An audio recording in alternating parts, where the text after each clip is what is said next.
Hi, I'm Dorothy. Are you ready to dive deep into one of the bougiest zip codes in the country? The good, the bad, the ups and downs, the real and the not so real. This is That Greenwich Life.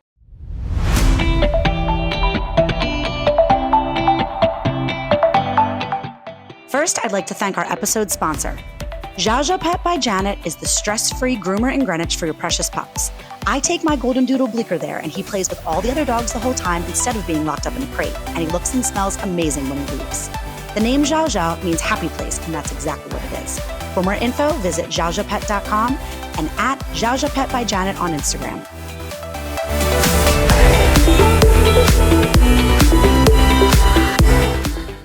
It's Thursday, and welcome back to another episode of That Greenwich Life. I am your host, Dorothy Cascerceri Simone. Thank you all so much for tuning in week after week. This has been such a fun journey thus far.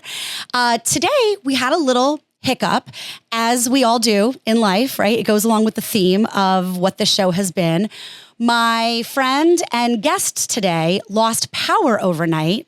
Jillian Mele, she's based in Philly. She's a former Fox News Channel anchor, and she's a former anchor on the Fox in Philly, and she has an amazing story to tell and new business to share. So we're going to have to wait for that episode until next week because she was supposed to remote in and could not. So of course, like we do every single week, we talk about how we have to remain flexible.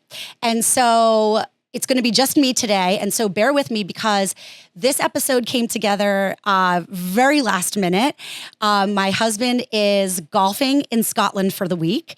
I'm very glad that he's finally taking a little vacation for himself. However, momming to a 16-month-old and an 8-year-old with very, very busy schedules and very, very demanding needs solo has been definitely enjoyable but challenging. So this morning, I got them all together, got my son off to camp.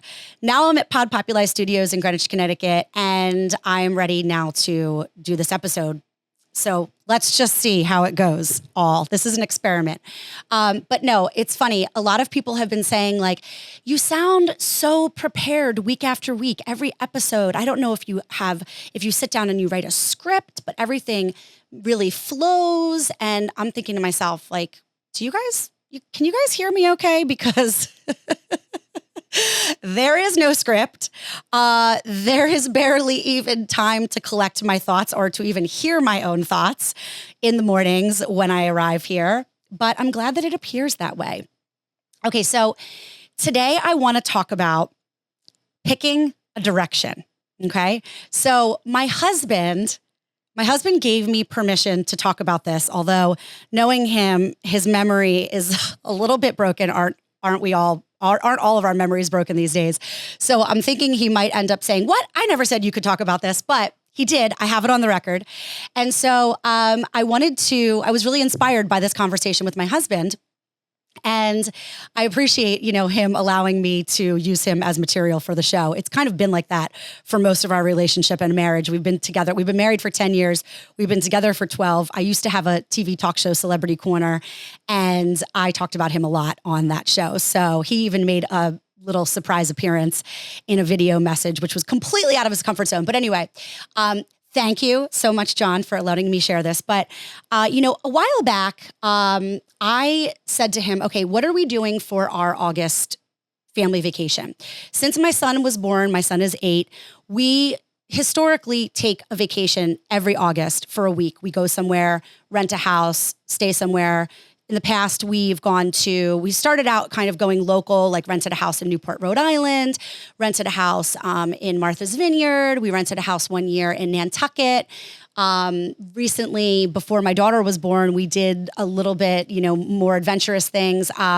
We went to Jackson Hole, Wyoming, and we went to Grand Teton National Park and Yellowstone National Park, and we stayed at a dude ranch, and that was all awesome. Also, by the way, if you're just tuning in, I am a travel writer. I've been a travel writer for over a decade. I took a little bit of time off to have my kids, but I'm back in the saddle now, which seems like kind of weird timing, the fact that my daughter is only 16 months old, but it's awesome. And so I have a lot of great opportunities for myself and for our family. If you listened to a previous episode about goat yoga, you know that I was out in Vail, Colorado on an awesome press trip. My husband and I got engaged actually on a press trip in Cabo many years ago, which was really fun. But anyway, so our travel is sometimes, as my husband says, definitely over the top.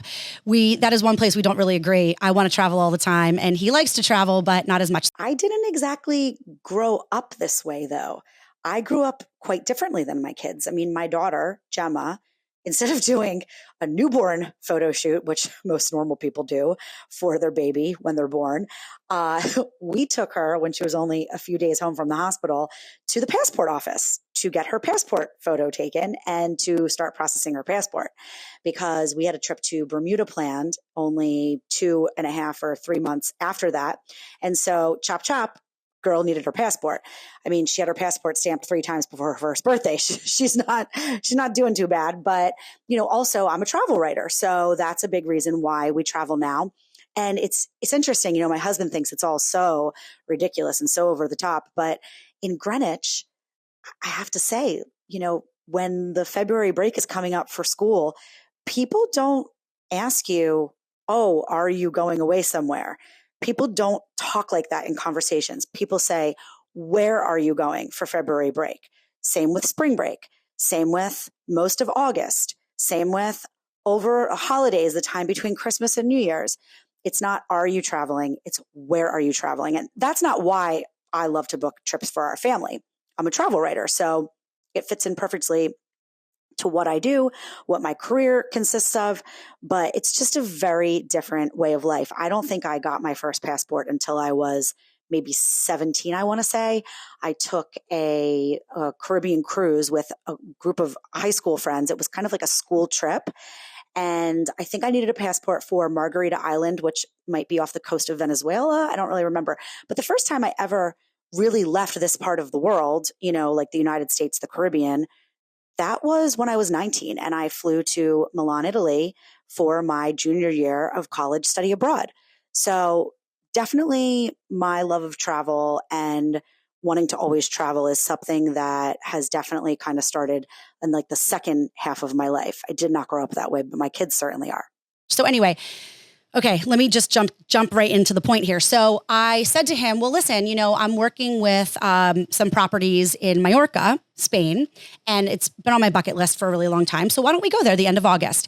And we went through this whole discussion. I mean, when I say whole discussion, it was probably an hour long in our kitchen. And my husband was saying, no, I'm not going to Spain with the baby. I'm not going to do that. And he wasn't saying these words, but this is what I appreciated about that. He was basically saying like that he wouldn't enjoy it, like with the baby and the time difference. Although the time difference in Europe, I think, is so much easier to fly with little ones because they end up then going to bed really late while you're there and then sleeping in the morning, as opposed to when we go to the West Coast, when we visit with my husband's family, for example. They're out in Monterey and Pebble Beach. That's a lot harder because if the baby normally wakes up at 7:30 a.m., when we go out there, what's 7:30 minus 3? Baby's up at 4:30. And, we don't travel with an au pair or a nanny or anything like that. So it is on us, 100% on us. But anyway, he was saying very clearly, which I do appreciate, that his nervous system wouldn't be able to handle traveling to Mallorca with the baby, and it would take all of the fun out of the journey. He's not as good of a traveler as I am and as my son is, and that's okay. That's not a knock on him. It's just that he's a little bit more anxious about traveling. And look, we're all the type of traveler that we've been kind of conditioned to be. So, that's his situation, but it still works out great, and we do travel a lot as a family. So he basically said, no, Mallorca, I'm not doing it. And I said, okay, fine. So let's think about something else.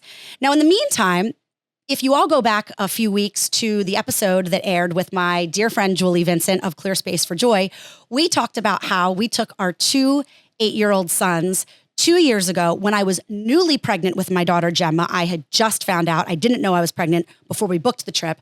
We took them to Portugal to a group of islands called the Azores or the Azores. And we had the most phenomenal trip. We went canyoning, jumping off of cliffs. We were all suited up in wetsuits with helmets and water shoes. Definitely not what you should be doing when you're pregnant. But as you all know, or maybe you're just tuning in, I have been through the ringer when it came to having my daughter. And there was definitely a belief in my mind at that time that we took that trip that the pregnancy would just end the same way that all the other pregnancies ended. I don't say that to mean to be callous. It's just a product of intense trauma. I had a crazy, crazy loss at 21 weeks and a lot of loss after that and a lot of failed IVF. So I had no reason to believe that that was going to work. But anyway, we took our sons on this magnificent vacation.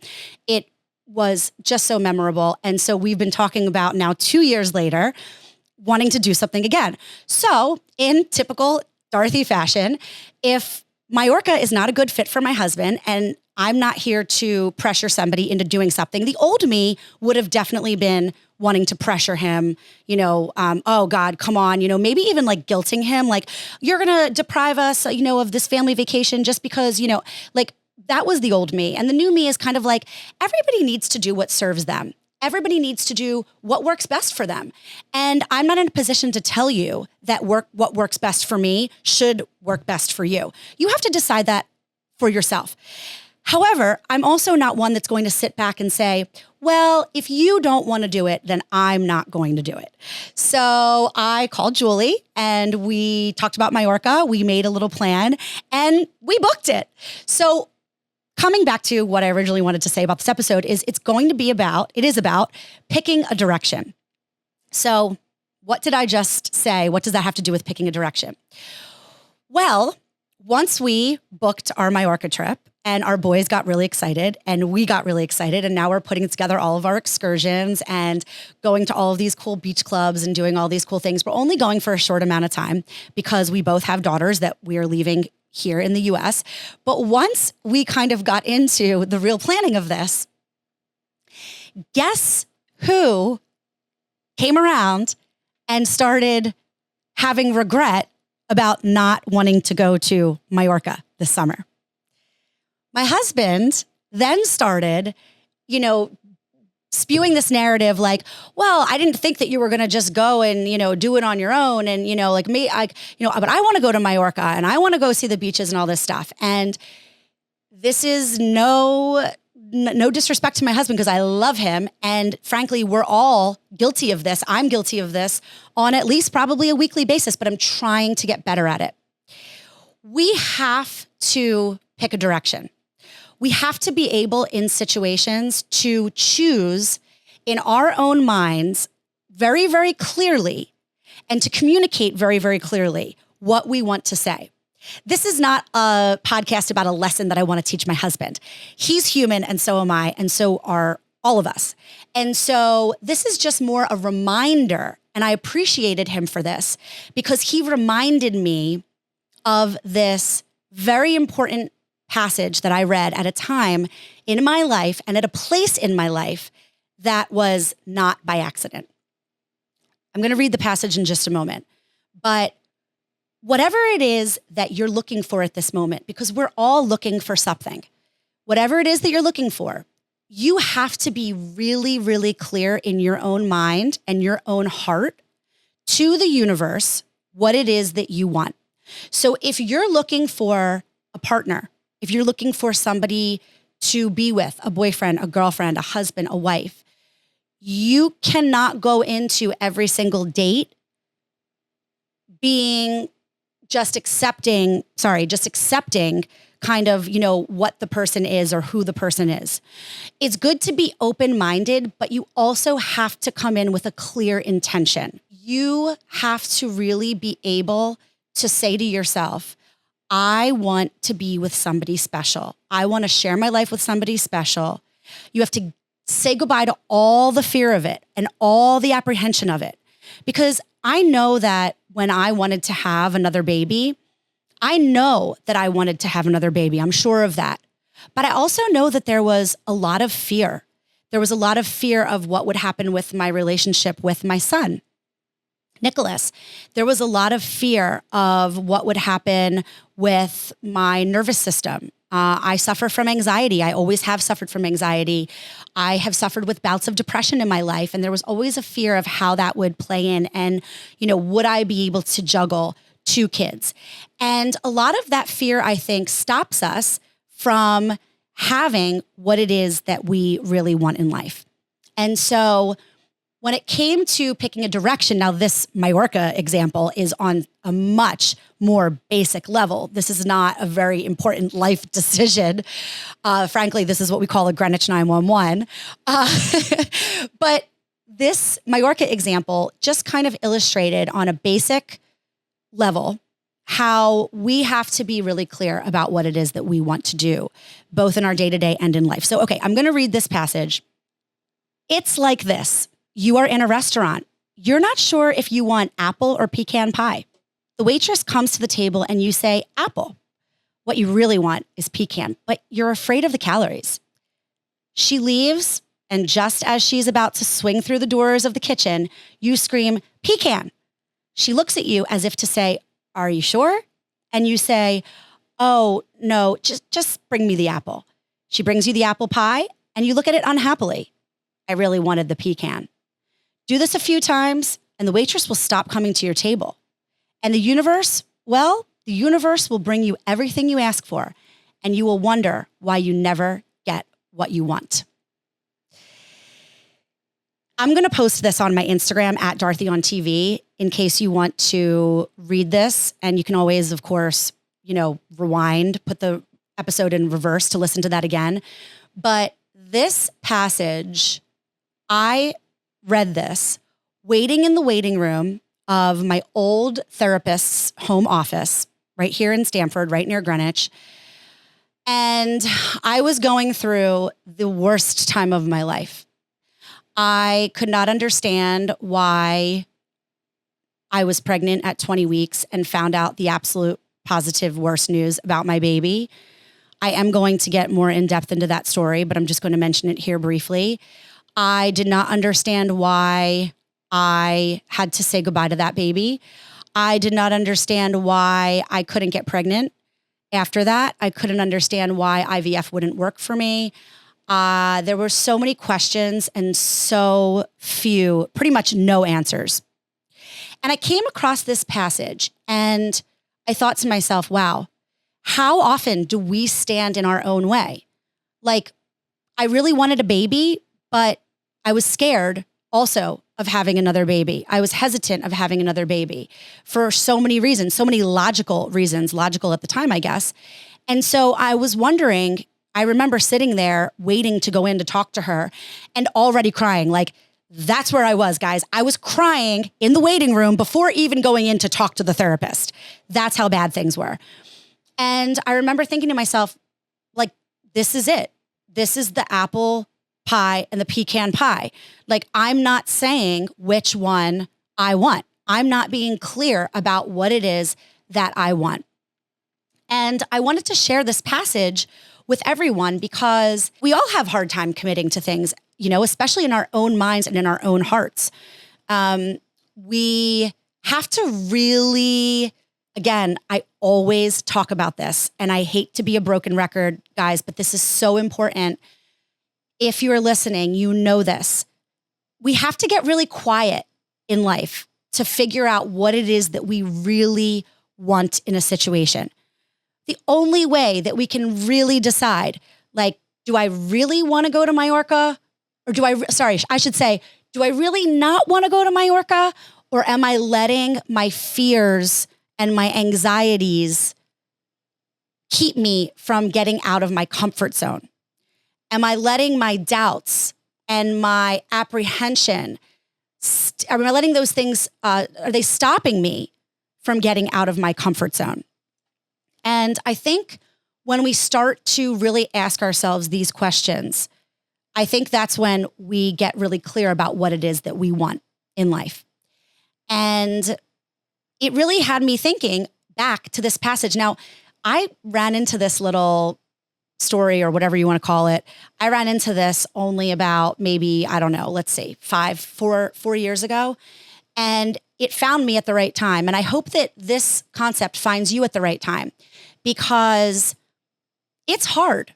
There's so much stimuli happening on a daily basis. There's so many distractions. Our mind is going in a million directions. Our schedules are going in a million directions. And so it's really hard to get quiet and to figure out what's the difference between my own self-doubt, my own fear, my own apprehension, and legitimately knowing where my boundaries are and what is serving me. There's a fine line there. And going back to the Mallorca trip, because it's really just a symbol for some of these larger situations that we're all facing. In that situation, I applauded my husband for being able to clearly say what he felt was not going to serve him. I applauded him for knowing what his boundaries are. I think the worst possible situation is to agree to something blindly, and then you go and you do it. And not only are you completely resentful toward the person who talked you into it, but you also don't enjoy yourself. You don't have a good time. Now, that would be impossible to do on a trip with me and my two beautiful kids. But for real though, that is a legitimate concern. But also there was a part of me that wondered, are you holding yourself back from something that could be completely spectacular because of your own fears about your own limitations? And I don't know. That's a question that my husband has to answer. But it's a question that I pose to all of you. Because I know that many times in my life, I know that when I was single back in the day, this situation really comes to mind. I remember, I wanted a boyfriend. I wanted to be with someone special. I wanted to have a special connection, all of these things. And then every time that I would date guys and every time that I would go out on a date, I would end up somewhat sabotaging the situation. And I look back and I know that a part of that is because I liked my independence and I liked my life. I was working in celebrity news at the time and I was going to a million parties and covering red carpets and interviewing celebrities and going on press trips to Puerto Rico and doing all sorts of fabulous things.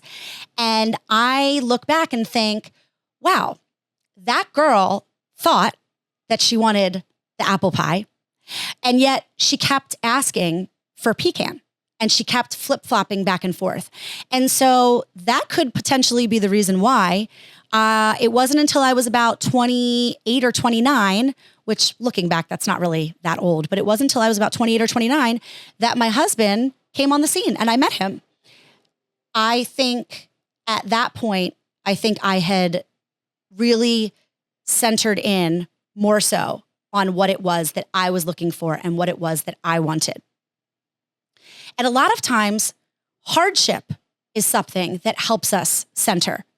Hardship is something that helps us really understand, do we want the pecan pie? Do we want the apple pie? How do we get clear about this?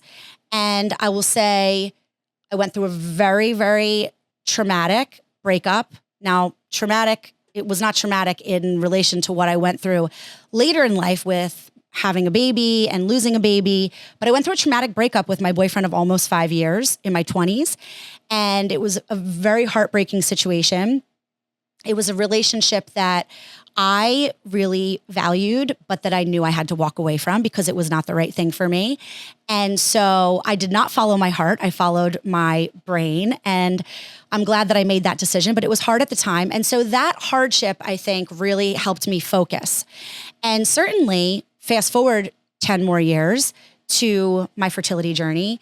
And I think not to say that I didn't want to have a baby, but I'm going to tell you, when I found out, this is a really personal thing that I'm going to share here, but I think I have to do it because I think that it will help many of you try to figure out in your life the apple pie versus the pecan pie. When I found out that my baby, Dean is his name, my angel baby, when I found out that he was a boy, I was devastated. I wanted a girl so badly. I was devastated when I found out that my son Nicholas was a boy. I wanted a girl so badly. I wanted a daughter. I had a long, long history of hardship in the mother-daughter category of life. And so I felt like if I could have a daughter, I could fix that and heal that and correct that. And the fact of the matter is, I'm not proud of my large reaction, because I obviously learned the lesson the hard way that it doesn't matter if the baby is a girl or a boy. It matters if the baby is healthy, because we did not have a healthy baby. But I'm not proud of it, but I still know that that experience and that reaction was part of my journey. And that daughter that I wanted so badly, that I thought was going to heal me and heal my past, I was not ready for that. I was only potentially going to make the same mistakes with her that I felt were made with me. And so it took all of the hardship, getting really, really quiet. I mean, the hardship shut me down. And it took all of the hardship to get quiet and to really say, you know what? I know what I want now.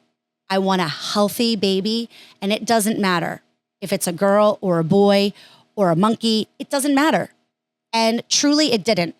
And you would think that somebody like with a story like that would be so overjoyed when they found out that they were having a girl.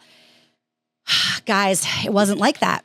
It just wasn't like that, because first of all, I didn't want to know the gender. My husband ended up knowing the gender because there was a potential medical issue that needed to be discussed with us, and the revealing of the gender needed to be said. But I stepped out of that conversation because I didn't want to know, because I wasn't sure if I would ever meet this baby. I was so scarred. So I am going to do an episode more about this journey, but today I just want to leave you all with your weekly work on. If you're just tuning in, our weekly work on here on That Greenwich Life is something just like your weekly workout, where you can inject a little bit of balance, a little bit of quiet in your life. It's a small little task, a challenge, an opportunity to step outside of your comfort zone. And for your weekly work on this week, I want you to think about a time that maybe you couldn't really be clear about what you wanted.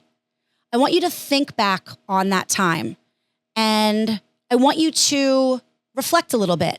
And then I want you in your day-to-day this week to find a situation where you have the opportunity to know in your mind clearly what you want, and to speak with your words clearly what you want.